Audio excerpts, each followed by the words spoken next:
میرا نام رائے نظر حیات ہے اور آپ سن رہے ہیں میرا پوڈ کاسٹ جس کا نام ہے RNH اسپاٹ لائٹ۔ جناب مبارک ہو، 12 بج گئے اور الیکشنوں کی کمپیننگ کا ٹائم ختم ہو گیا۔ اب ایک دن کا وقفہ ہے اور پرسوں الیکشن ہیں، تو دیکھنا اب یہ ہے کہ الیکشن 2024 کا نتیجہ تو بہرحال اب 8 فروری کے بعد ہی سامنے آئے گا۔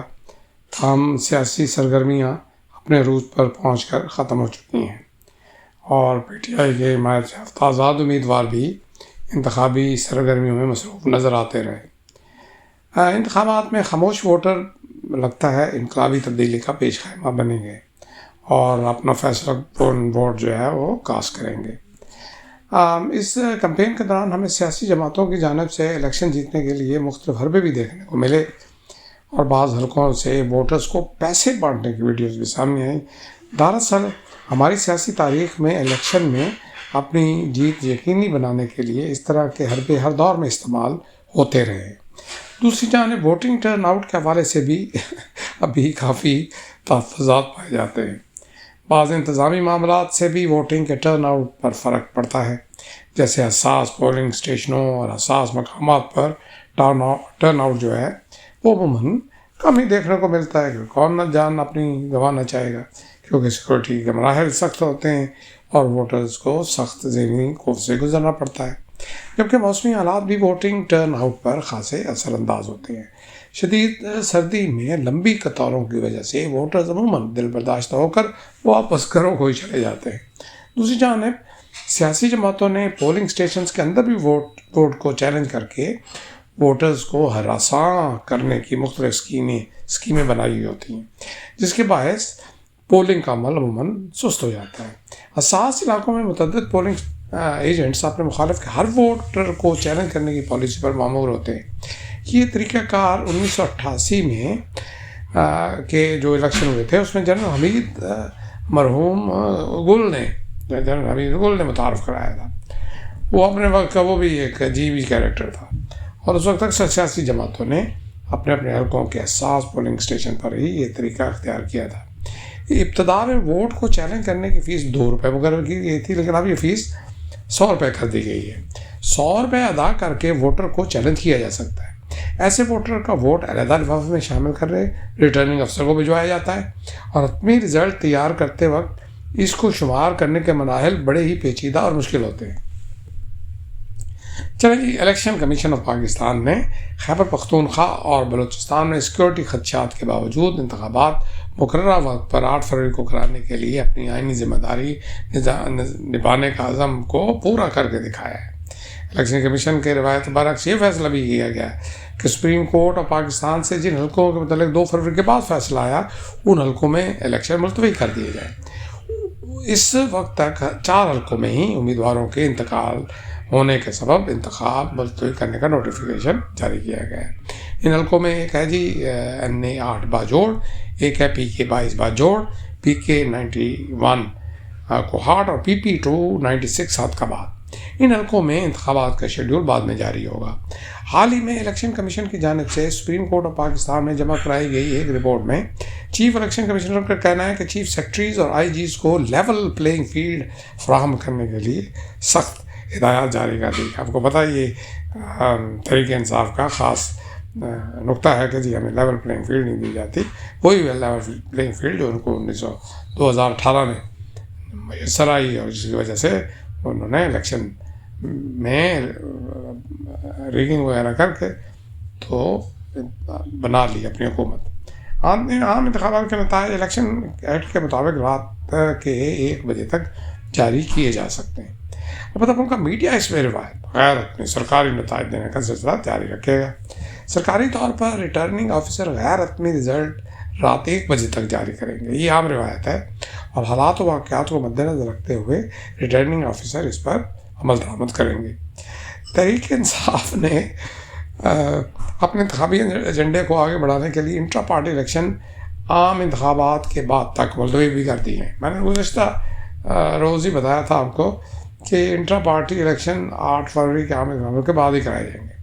قبل ازیں آپ کو یاد ہوگا کہ یہ جو عمران خان کی تحریک انصاف ہے، اب تو کئی دھڑے بن چکے ہیں اسے نہیں، لیکن کلٹ کے دھڑے بڑے نہیں ہوتے، کلٹ ایک ہی ہوتا ہے۔ تحریک انصاف نے انٹر پارٹی الیکشن 5 فروری کو کرانے کا اعلان کیا تھا، حالانکہ ایسے وقت میں جب 8 فروری کا دن سر پر تھا، 5 فروری کو انٹر الیکشن کرانے کا کوئی جواز سمجھ میں نہیں آتا۔ لیکن بہرحال جو عمران خان ہے وہ ذرا دماغی طور پر کوئی زیادہ ہی انٹیلیجنٹ واقعہ ہوئے ہیں، تو اس میں کوئی انہوں نے سوچا ہوگا۔ بعد میں پی ٹی آئی کے بانی چیئرمین کی اپنی پارٹی پر گرفت اب لگتا یہ ہے مبصرین کے مطابق براہ رام ہی رہ گئی ہے، اور اس کے ارد گرد جو اس میں لوگ جمع ہیں ان سے مخالف گروپ سے تعلق رکھتے ہیں، اور ماضی میں بانی تحریک انصاف نے ان کو اپنے قریب بھی نہیں آنے دیا تھا۔ چلیں، شنید ہے کہ 8 فروری کے الیکشن میں آزاد امیدواروں کی کامیابی کے بعد پی ٹی آئی کی قیادت کی جانب سے ان کو کسی رجسٹرڈ سیاسی جماعت میں شمولیت کا کوئی سگنل دیا جائے گا۔ اسی حوالے سے تحریک انصاف کی چند غیر معروف سیاسی جماعتوں سے بات چیت بھی ہو رہی ہے۔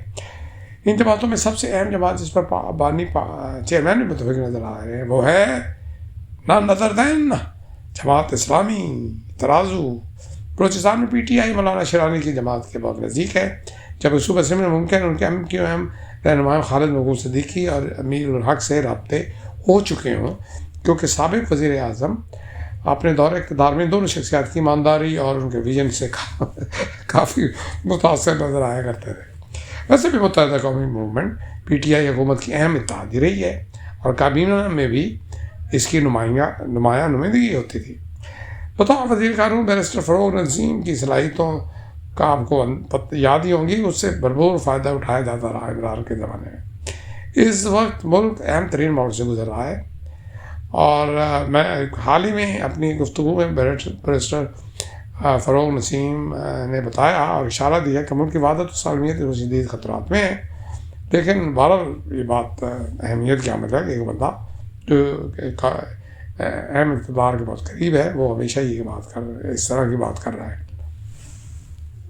چلیں، اگر تجزیہ کریں تو تحریک انصاف کے حمایت یافتہ آزاد ارکان کے بارے میں یہ تاثر پایا جاتا ہے کہ چونکہ وہ آزاد ممبر ہوں گے، لہذا انتخابات کے بعد ایک نئی مویشی منڈی کھل جائے گی، اور ممبران اسمبلی کی خرید و فروخت کا اعلان طویل سلسلہ شروع ہوگا۔ پیپلز پارٹی، مسلم لیگ نون، استحکام پارٹی پاکستان کے بعض رہنماؤں کی جانب سے اس قسم کے بیانات بھی سامنے آئے۔ ممکن ہے آزاد اراکین کو کابینہ میں بڑا حصہ دینے کی ترغیب دے کر جو ٹاپ پارلیمنٹری جماعتیں ہیں انہیں اپنی طرف راغب کرنے کی کوشش کریں، ان کا سیاسی حق ہے، لیکن ملک کی موجودہ صورتحال سیاسی جماعتوں کی باہمی چپکلش، بانی تحریک انصاف کے خلاف حالیہ فیصلوں اور ان کے امیدواروں کے خلاف مقدمات کو دیکھتے ہوئے یہ کہا جا سکتا ہے کہ بانی چیئرمین کی اجازت اور خواہش کے برعکس ان کے حمایت یافتہ آزاد امیدوار کامیاب ہونے کے بعد کسی بھی شاید سیاسی جماعت کا حصہ نہیں بنیں گے۔ اس وقت تحریک انصاف الیکشن کمیشن پاکستان میں کازوں کی حد تک ہی رجسٹرڈ جماعت ہے۔ بعد نظر میں اس کی قانونی حیثیت پر بھی اب سوالیہ نشانات اٹھ رہے ہیں۔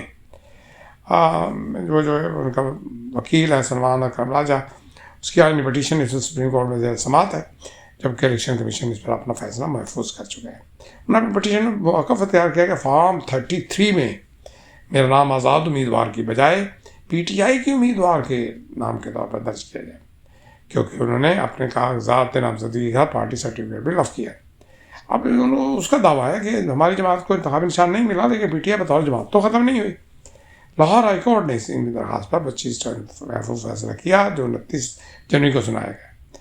میرے خیال میں سمجھتا ہوں سپریم کورٹ میں پٹیشن جس کا تعلق آئین کے آرٹیکل 17(3) اور الیکشن ایکٹ کی دفعہ 212 سے اب 8 فروری کے بعد ہی اس پر سماعت ہوگی۔ اب الیکشن کی جو مہم ہے وہ تو ہو چکی ہے ختم، اور اس وقت لوگ جو ہیں اپنے گھروں گھر ہی بیٹھے ہیں، لیکن سنا ہے کہ پرنٹ میڈیا کی حد تک اور الیکٹرانک میڈیا کی حد تک وہ اپنی جو پبلسٹی ہے وہ جاری رکھیں گے، اور پبلسٹی اگر جاری رکھتے ہیں تو اس کا مطلب ہے کہ ان کی ڈیجیٹل جو پریزنس ہے وہ موجود ہوگی، پرنٹ میں پریزنس موجود ہوگی۔ ڈیجیٹل میں البتہ یہ بات ماننے کی ہے کہ کسی پارٹی نے اپنی ٹویٹر اور فیس بک اور ٹک ٹاک اور دوسرے جو پلیٹ فارمز ہیں ان میں اتنی پریزنس شو نہیں کی جتنی کہ تحریک انصاف نے کی ہے، لیکن دیکھنا کیا ہے، دیکھنا کی بات یہ ہے کہ کیا جو ورچوئل ووٹرز ہیں وہ اصل ووٹر میں بھی شمار ہوں گے کہ نہیں. بہرحال اس کے لیے اب آپ کے پاس صرف 24 گھنٹے رہ گئے ہیں. چلیں جی، ملیں گے کچھ دیر بعد اگلے تجزیے کے ساتھ. میرا نام رائے نظر ہے، رائے نظر حیات، اور یہ میرا پوڈ کاسٹ ہے، اس کا نام ہے RNH اسپاٹ لائٹ. صبح، خدا حافظ.